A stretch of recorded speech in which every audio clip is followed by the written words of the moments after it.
Hello and welcome to all Gold viewers who are here with us today. I'm Kristen Schwartz, licensed midwife and one of the MCs here at Gold. And I can't even tell you how excited I am to be here with Dr. Natashia Connor. We're going to talk about her upcoming presentation at the Gold Midwifery Online Conference of 2025. The topic she's presenting on: Voices of Experience, Understanding Black Birthing and Breastfeeding Journeys. Welcome, Natashia. Hi, how are you? Good. It's wonderful to have you here at Gold. Can't wait for your presentation and the wonderful topic you're presenting on. Before we jump into that, I want to talk a little bit about you. You have a great background. You're a lecturer and a contributing faculty member of the Richard Wiley College of Education and Health Sciences. So you're an educator, right? And so much more. So tell us a little bit about you. Yeah, I feel like I'm a little bit of a unicorn. So I I am definitely a educator, or I like to say mentor. I actually right now I'm working with doctoral students to kind of help them navigate understanding social determinants of health equity, working with diverse populations, qualitative research, maternal and child health. So it's super exciting to see what future doctoral students are looking into as well. So it's really brilliant. I love it. A little bit about me. I am an IBCLC. I've been an IBCLC for about a decade now. I cannot believe it. That time has flown by. I've worked in inner city hospitals, but I am now actually currently working in public health. So I do both. I teach and then I work in public health. And believe it or not, I have time for community service. So I do a lot with the community as well, with the Black Collaborative, where we serve breastfeeding and birthing mothers and families. And it's a really good way to give back to the community. So how does it work? Talk to us a little bit about that collaborative. So the Black Collaborative is exactly that. It is a health collaborative where I work to collaborate with other health organizations to provide free services and resources to the community. So I partner with all of the different organizations in our community. So hospitals, it can be other healthcare providers, people who are not normally, when you think about maternal health, they're not normally like, okay, this is my field. They're usually like, oh no, you don't need me. I don't do moms and babies. So I'm looking at like the people who work with lead and people who do to try to create like wraparound services, right? We always talk about safety nets. So this gives us an opportunity to kind of open up the doors for resources and people to understand how close knit they actually are to maternal and child health. So it's a really great, awesome experience for those who haven't been a part of it yet. But for those who have, it just keeps getting larger and larger each year. It's not very fun. Oh, I love that. I love hearing that. And you're so right when you mentioned like, oh, some care providers maybe say, oh, this is not really my area of expertise, but it is all encompassing, right? We need those referrals. We need the mental health experts that can, be there for the families. We need the referrals and kind of create that community for, the families. I love what you're doing. I'm so excited to learn from you and about this program that you're doing there. So talk to me a little bit about, the community support too, as regards to on the smaller level. You talked about the bigger level. So how, we know support is important, right?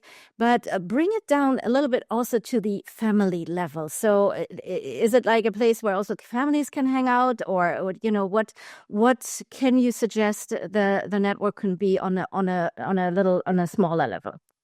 So what our program does is actually centers the family unit. So everything is designed with purpose of creating a cultural experience of care. It is the collaborative is called the Black Collaborative, but it stands for Black Lactation, Birth and Lactating Agents of Change. And so what we do is really center the mom, the dad, the other children, and create an experience. So we have games for people to play, whether it's 2-player, 4-player games. We have music, DJs, we have food. We have all the community health partners there, whether they're talking about services or rendering services. They get to leave with whatever resources they need. So it's not about just having handouts. Handouts are good, but we want to make sure that they, if they need a car seat, they have a car seat. If they have a stroller, they have a stroller. If they're having an issue with lead, we're getting them tapped into the people who specializes in those services. I've partnered with a mental health organization, so if they need to speak with a social worker, there's someone right there on site. If they need diapers, breast pumps, we have everything for them. So it's like a one-stop shop, but it's also culturally specific. We want them to come and have a great time. A lot of them think of it as just being a huge party because we're dancing, we're having fun, we're taking pictures. There's the 360 booth. Everybody's like playing dominoes and cards. And so it's really an experience. It, it, it it's able to bridge culture with healthcare. And that was always my vision. I think so much of access to care is because we remove some of the very things that are essential when we're talking about embracing health change, and that's culture. Culture. I love that. And I think you created the perfect hub there in the community where people, really like to come. It's not just like, oh, I need to see my care provider. It's like, it's really this whole experience, as you say. That's awesome. That's wonderful. Now let's talk about your presentation, Voices of Experience, Understanding Black Birthing and Breastfeeding Journeys. So tell us a little bit about it. I saw some wonderful looking slides and I can't wait for all the information. I had a little sneak peek behind the scenes here, but why don't you tell our viewers a little bit about that?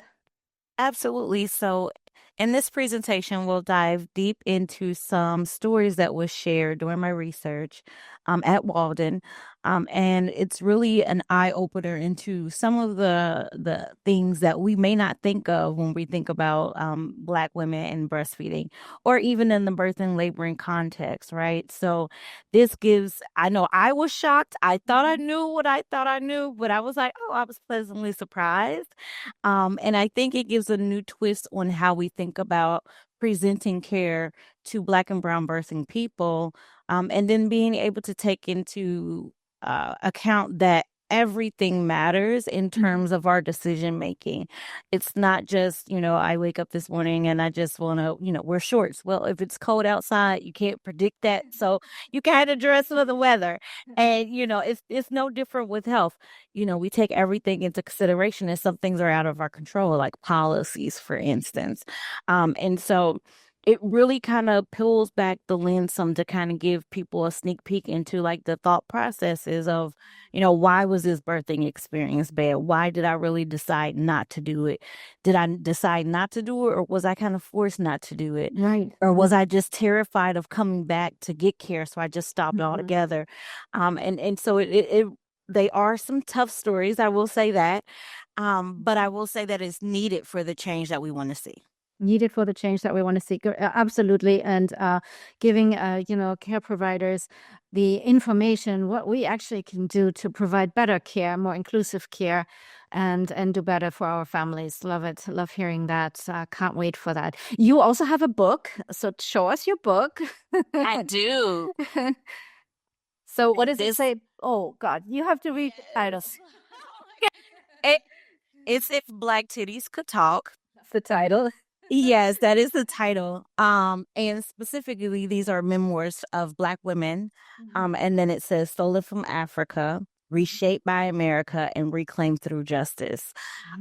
This book just goes in more detail. All of the people who participate in this in the research, these are their stories.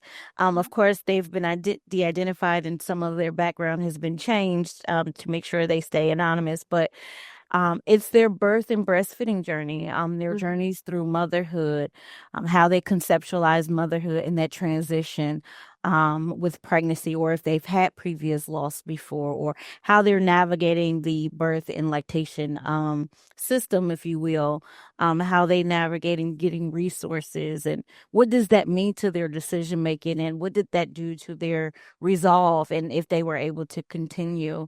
All of the things we don't necessarily think about. And I would say, I worked inpatient for 5 years. So some things I know you're like in the hustle and the bustle to get through, and some things we just don't think about. But these helps us to take a break and like, oh, okay, so these are real people. It Yeah. puts you back into center for humanity and understanding that they also are in an experience themselves, right? And so Right. we're a part of that. Mhm. But we shouldn't take away from that experience. Yes. Oh, I like that. Not that we shouldn't take away from that experience. Absolutely. Well, thank you for sharing that. And you have the resource. Tell us about your resource for care providers too. Oh, yes, I have tons of resources on my website. Yeah. Our website is www.keepersofblack.org.